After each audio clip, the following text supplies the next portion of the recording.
अगर आपने ज़िंदगी में कभी भी खुद या किसी के थ्रू कनाडा का कोई भी वीज़ा अप्लाई करवाया है और आप दोबारा कनाडा या किसी और मुल्क का वीज़ा अप्लाई करना चाहते हैं, तो याद रखें बहुत सी ऐसी इन्फॉर्मेशन है जो आपके पास मौजूद नहीं होगी। जब तक वो इन्फॉर्मेशन आपके पास नहीं आएगी, आपका कहीं भी वीज़ा नहीं लगेगा। क्योंकि जब हम कोई भी फर्दर वीज़ा अप्लाई करते हैं तो उसमें हमें पहले जो वीज़ा अप्लाई किए होते हैं उनकी इन्फॉर्मेशन, जैसे कि कब अप्लाई किया, कब वो वीज़ा रिजेक्ट हुआ, कौन से डॉक्यूमेंट साथ लगे थे, आपका एप्लीकेशन नंबर क्या है, यूसीआई नंबर क्या है, ये सारी इन्फॉर्मेशन ज़रूरी है।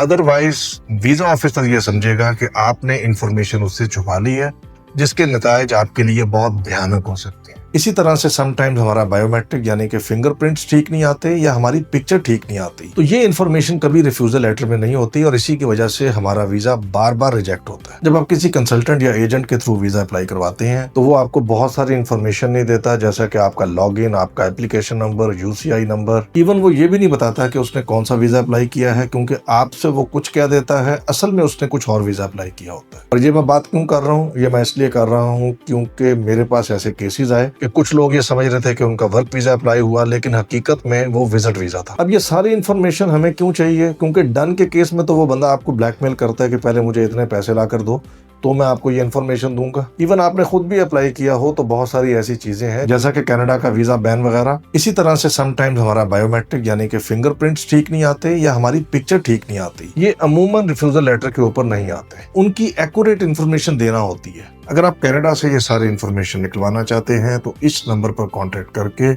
ऑन पेमेंट आप ये सारी इन्फॉर्मेशन निकलवा सकते हैं, जो डायरेक्टली आपके ईमेल एड्रेस पर पहुंचेगी।